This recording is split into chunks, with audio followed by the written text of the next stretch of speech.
안녕하세요. 너랑 나랑 이서원입니다. 안녕하세요. 이건호입니다.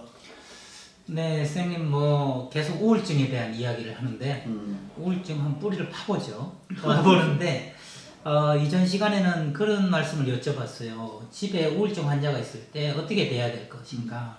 선생님이 진솔하게 대해야 된다. 가식 없이 대해야 된다. 그리고 궁금증과 호기심을 가지고 주의 깊게 살펴봐야 된다. 그리고 각자에 맞게 대해줘야 된다. 이런 말씀을 하셨는데 가끔 가다가 우리를 우울하게 만드는 가족이 또 있단 말이에요. 저는 그걸 이제 굉장히 인격적으로 결함이 있거나 미숙하거나 이걸 다르게 얘기하면 굉장히 자기중심적인 사람.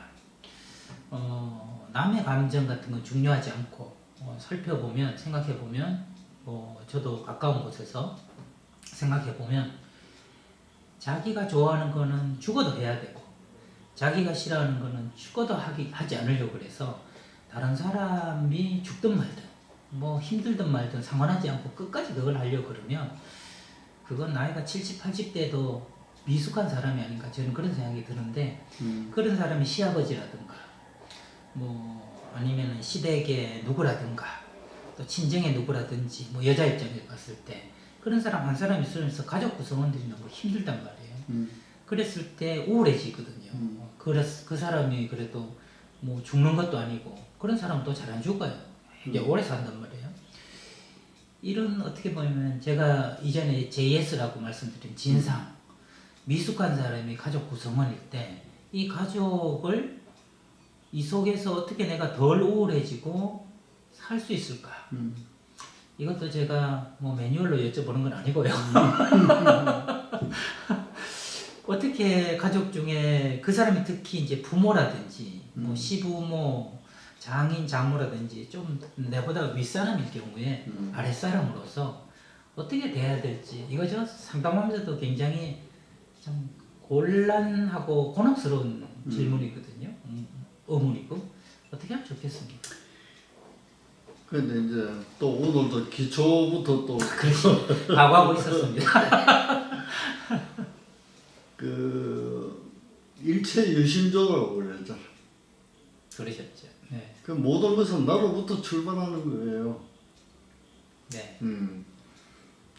그러니까 이제 나로부터 출발한다는 걸 믿고 이제 그렇게 생각해 보다가 보면 나도 나지만은 가족도 가족이라. 나는 괜찮은데 시원찮은 가족을 만나가지고 내가 병들할 수도 있는 거예요. 그렇죠. 네. 그래서 한동안은 정신분열증을 만드는 부모 네. 이런 용어가 있어서 네. 네.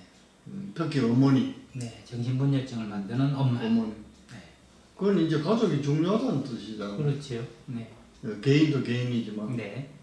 사회학자를 만나보면 사회의 구조적인 것 때문에 생기는 것도 얼마든지 있는 거예요. 그렇죠.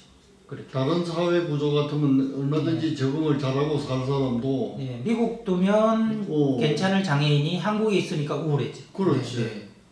그리고 그건 또 사회적인 문제인 거예요. 사회 구조적인 문제. 네. 그러니까 이걸 놓고 보면은 나는 이제 개인 그 사이코로지를 하는 사람이니까 네. 늘 말하면 바탕이 개인이에요. 네. 네.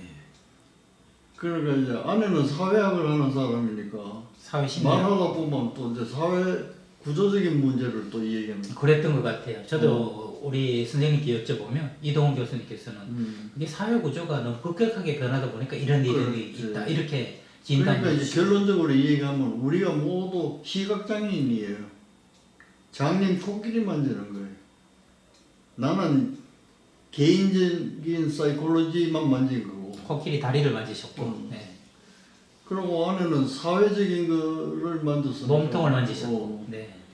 그러니까 그 나름대로는 다 맞는 말이지만은 코끼리긴 코끼리는 하지만 아닌 거예요. 네. 일부분이네. 부분인 거예요. 네.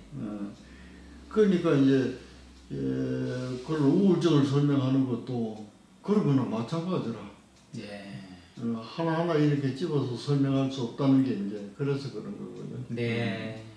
그래서 미국에서 이 우울증을 보는 거라 우리가 우울증을 보는 거라 이게 달라요. 네. 네. 다르고 그 한 가지 얘기하고 싶은 것은 정신과의사가 세계적으로 다 있잖아요. 네. 근데 이제 어떤 사례를 하나 자세히 적어서 몇 살난 네. 뭐 이런 증상이 증상이 어떤 게 있다. 있고 뭐 행동은 어떻고 이걸 자세히 적었어요. 그래가지고 많은 정신과의사들한테 진단을 좀 해달라고. 네. 그래서 수집을 해보니까 진단 일치율이 50%가 안 돼요. 절반도 안 돼요. 절반도 안 돼요. 그거는 그만큼 우리가 모른다는 뜻이에요. 네. 시각장애인이라는 뜻이. 그런 시각장애 네. 우리가. 코끼리 만지기. 그렇지. 되시고. 그러니까 자기가 만진 대로 얘기하니까 네. 자기한테는 맞지만은 통합된 맞으면 아니잖아요. 그렇죠. 어. 일체 유심조 말씀을 하시면서 굉장히 다양한 요인이 우울증을 가져올 수 있다. 그런 말씀을 하셨는데 아까 제 질문으로 다시 들어가자면 그렇게 가족에서 누군가가 굉장히 이기주의적이라서 자기만 너무 생각해서 다른 가족 구성원을 힘들게 할 때 그 우울증에 걸릴 듯한 다른 가족 구성원들은 힘들게 하는 그 사람을 어떻게 대해야 되는가? 어떻게 대해야 될까? 그러면 이제 그런 성격을 가진 사람이 나보다 윗사람이라는 뜻인가? 그렇죠. 그렇죠. 예. 부모라든지 시부모라든지. 예. 두 가지밖에 없어. 하나는 그게 복종해서 살든지 우울해져요. 우울이 오든지 뭐든지 복종해서 살 수밖에 없는 거예요. 네. 다른 하나는 뭐 있겠어요? 가출하는 거예요. 그 상황에서 떠나는 거예요. 그 떠나려고 하니까 여러 가지 또 얽힌 게 있으니까 못 떠나고 깔려 있으니까 답답하고 그래 뭐가 되겠어요? 환자밖에 될 게 없는 거예요. 그러니까요. 네. 그래서 내가 레지던트 할 때 전에 또 내가 얘기했는지 모르겠는데 환자 하나를 내가 보는데 잘 낫질 않아요. 네. 그래서 이게 왜 안 낫는가를 여러 가지 생각해도 모르겠어. 네. 그래서 내가 날 가르친 선생님한테 가서 질문을 했어요. 네. 이런 환자인데 내가 이렇게 치료하고 저렇게 치료했는데도 잘 안 낫는다. 그러면 선생님 하시는 말씀이 그건 아버지가 죽어야 전에 말씀하셨던 바로 그래서 네. 그게 너무 놀라운 거예요. 네. 그게 뭐냐면 가족에서 영향을 주는 그 갑질이 없어지면은 나을 수 있다. 그런 말이잖아요. 굉장히 중요한 얘기인 거예요. 그러면 아버지가 안 죽더라도 그런 갑질을 하지 않는다면은 얘는 살죠. 건강할 수 있지 않겠어요? 근데 갑질은 영원하다. 해병대와 갑질은 공통점이 영원하다. 영원한 해병. 한 번 해병은 영원한 해병. 한 번 갑질은 영원한 갑질. 그래서 선생님 말씀 들으니까 갑자기 제가 우울해져요. 우울해지면서 맞추거나 벗어나거나.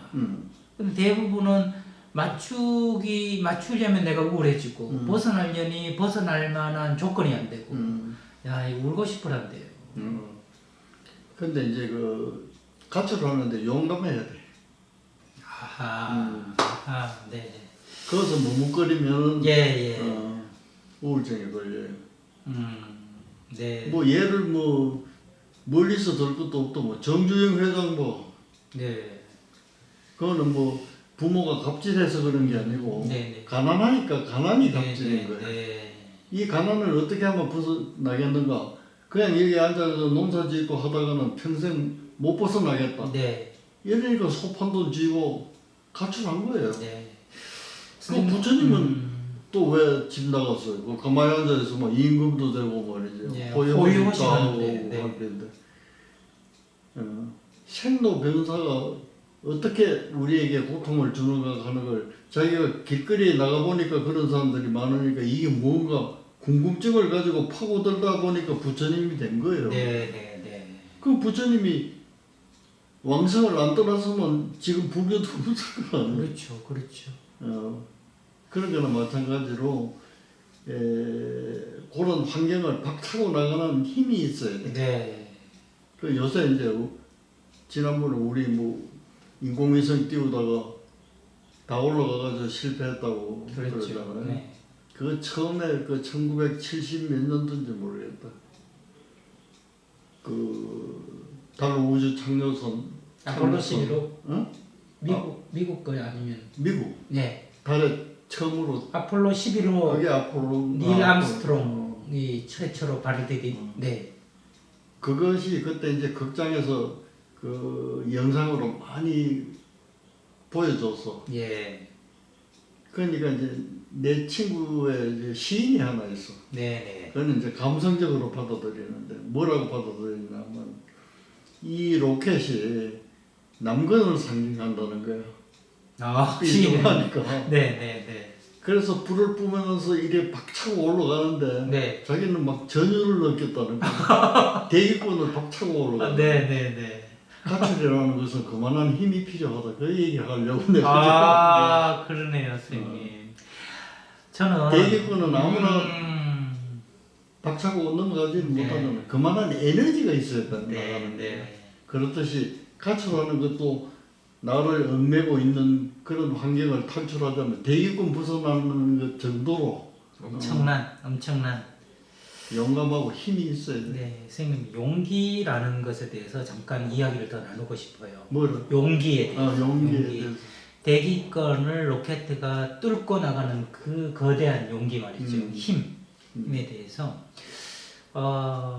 지금 선생님이 용기가 필요하다, 용감해야 된다는 그 말씀 자체가 저한테 큰 용기를 주는 것 같아요. 용기를 주는 것 같은데 저는 세 가지가 생각나는데 하나씩 말씀드려 볼게요.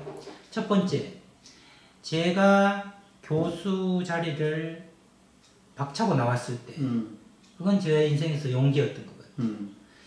그때 교수직을 한 10년 만에 나올 수 있었던 이유는 10년 이전엔 용기를 낼 수가 없었어요.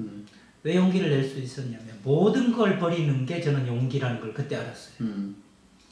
모든 수입도, 모든 기회도, 모든 지위도 모두 잃을 수 있다. 그걸 기꺼이 내가 받아들이겠다.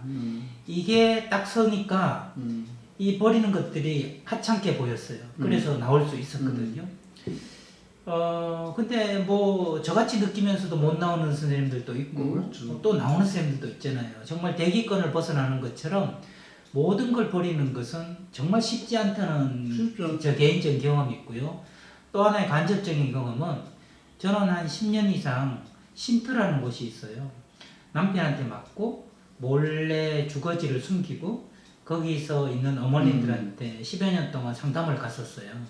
갔었는데 그 중에 집으로 다시 돌아가는 사람들이 많았어요.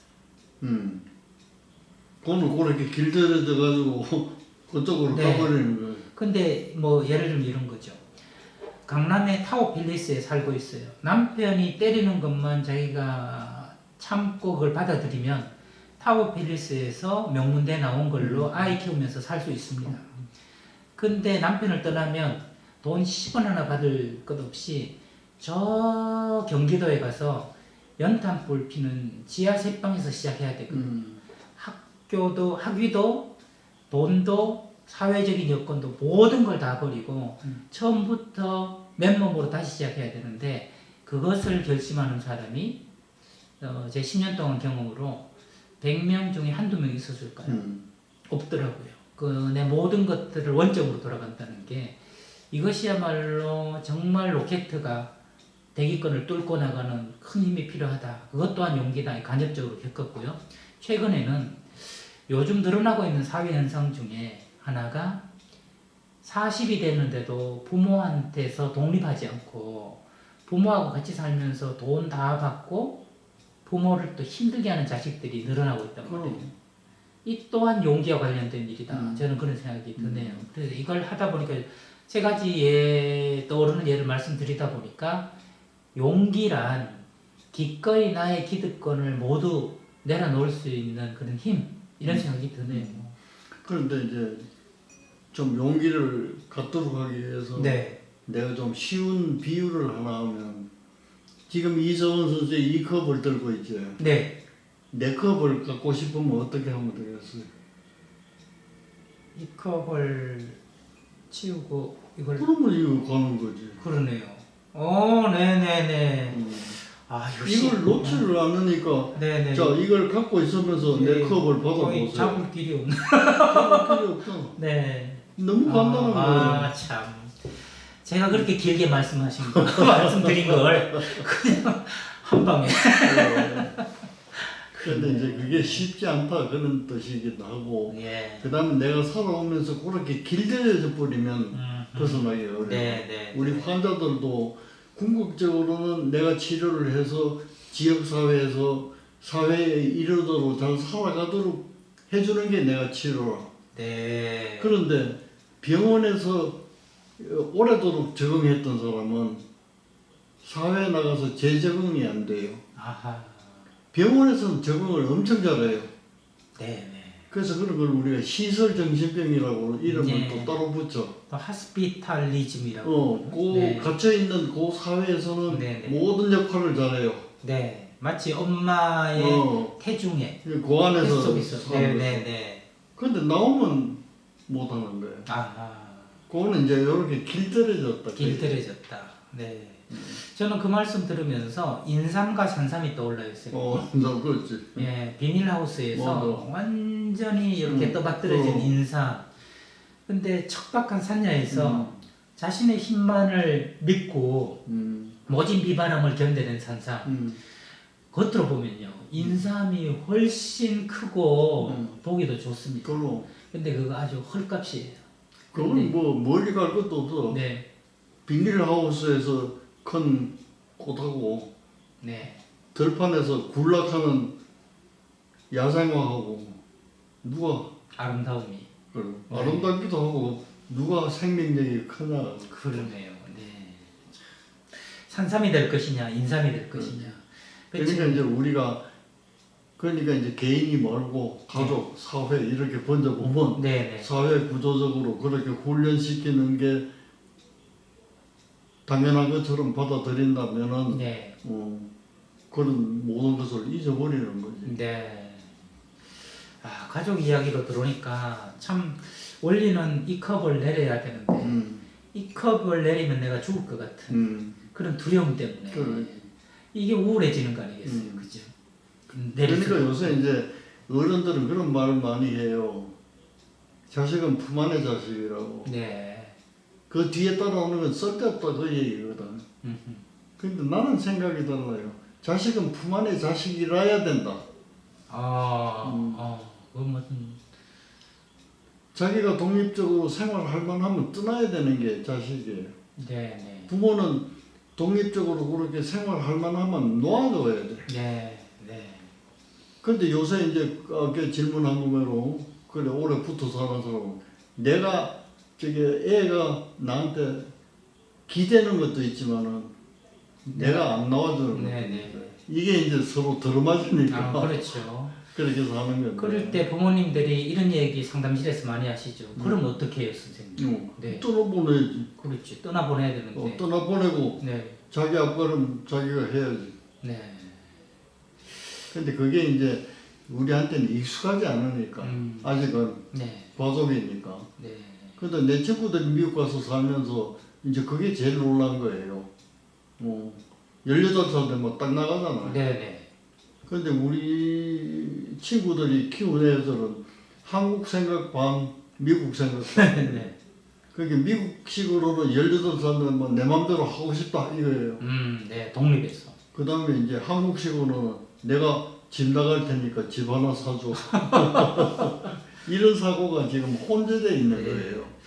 제가 정보를 잘 몰라서 그런데 선생님, 우리나라에서만 저는 살았잖아요. 그러니까 18살 되면 이게 나가라고 이렇게 하는, 나가면 얘 어떻게 살아요?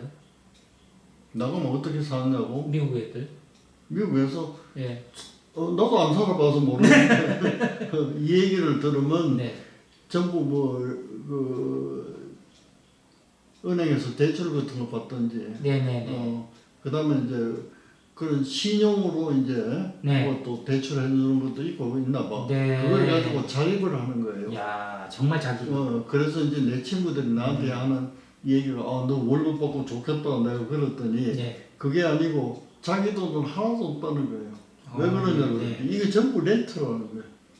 그래서 월급 받아가지고 그거 갚아버리면 나도 하나도 없다는 거예요. 신용사회 또 금융사회 이런 걸로 그렇게 이제 그러면서 그런 시기에 이제 길들여져 있으니까 네네. 18살 되면 독립하는데 사회 전체가 시스템이 그렇게 맞춰져 그렇지. 있다는 거군요. 시스템도 그렇게 돼 있고. 네네네. 그러니까 독립하는 쪽에서 생각을 하면은 부모한테 이제 그런 걸 원조를 받고 싶어도 네. 거절하는 거예요. 네. 거절하는 이유가 딱 한 가지야. 간섭받기 싫다는.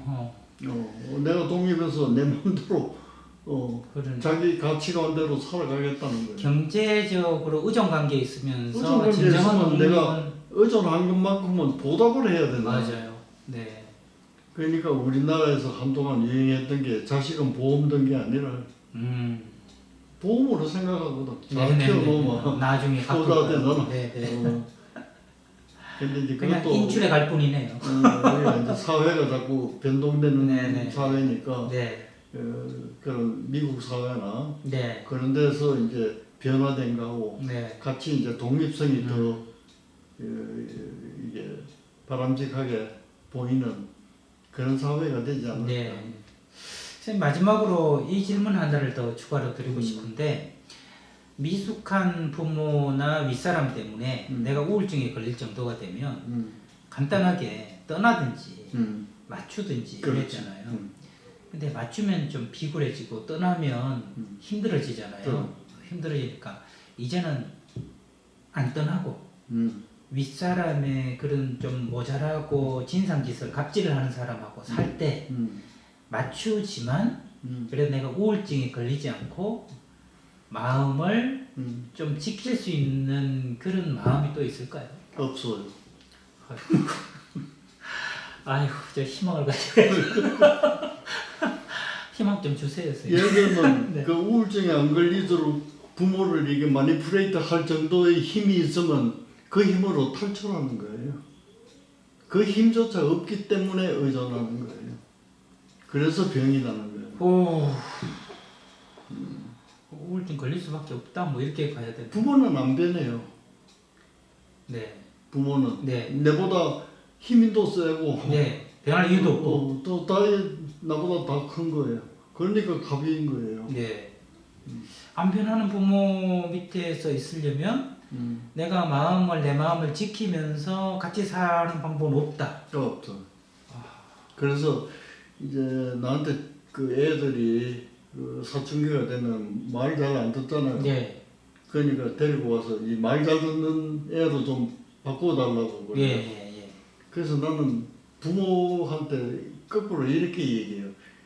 지금 이렇게 말 안 듣는 애가 두고 보라고 당신한테는 효자가 될 거라고. 뭐냐면 자기가 지금 독립하고 싶다 이 절규를 하는 거예요. 예. 그런 구체적인 생각을 하고 하는 건 아니지만 네. 내가 내 책임하에 내 맘대로 해보고 싶다 그 절규를 하는 거예요. 그걸 못 알아듣고 부모들은 내가 없으면 네가 어떻게 사는데 네. 이걸 가지고 발목을 잡으니까 이제 환자도 생기고 그런 이 말씀을 들으면서 좀 울적해지기도 하고 슬퍼지기도 하고 우울해지기도 하는데 괜히 또 우울하게 만들면 또 안 되는데 요만큼이라도 힘이 있는 사람은 나간다 그 얘기. 네. 그러면 지금은 내가 울지만 언젠간 웃으리라는 마음으로 내가 요만한 겨자씨만한 힘이라도 하루하루 보태가는 노력이 그렇지. 그게 어쩌면 커지면 용기가 될 수 있겠죠. 네. 저도 그랬던 것 같아요. 10년 동안 나가도 살 수 있다. 나가도 할 수 있다. 그런 마음을 하나하나 이렇게 모아서 마침내 10년 뒤에 나간다. 이렇게 나갈 수 있었어요. 나도 그때 사표 제출한다 할 때 내가 말렸던 것 같은데. 적극 말리셨어요. 네, 적극 말리셨고. 그 말렸던 것 같은 게 이제 부모 같은 생각이라. 네. 이게 지금 나가가지고 어떻게 할까. 그렇죠. 여기 있으면서 좀 더 후광을 만들어가지고 네. 조금 더 탄탄해질 때 탁 나가서 독립을 하면 네. 훨씬 수월할 건데 그러니까요. 길도 없는 걸 나가서 개척하려고 하니까 네. 이게 이제 옛날 사람 생각인 거예요. 그 말씀 드니까 저는 왠지 울컥한데요. 오히려 저도 오늘 지금 오면서 옛날에 있었던 교수님 한 분한테 전화를 했더니 교수님이 야 선생님 부럽습니다. 저는 제일 부러운 사람이 자영업하면서 굶어 죽지 않는 사람이 부럽습니다. 그럼. 그 스님이 자영업자인데 그래도 굶어 죽지 않고 스승을 찾아가서 대담하러 가신다는 게 참 자유롭고 부럽습니다. 그 얘기를 제가 들으니까 그때도 울컥했거든요. 아 이렇게 될 때까지 힘들었다 이런 생각이 들었는데 오늘 또 용기라는 말씀에 다시 한번 용기를 가져봅니다. 우울하지만 그런 분들도 용기를 내서 조금씩 용기를 만들어 가시길 빌면서 선생님과 나눈 대담 여기서 오늘은 마무리를 좀 해볼까 합니다. 감사하고요. 지금까지 저는 너랑 나랑의 이서원이었습니다. 다음 시간에 뵙겠습니다. 감사합니다.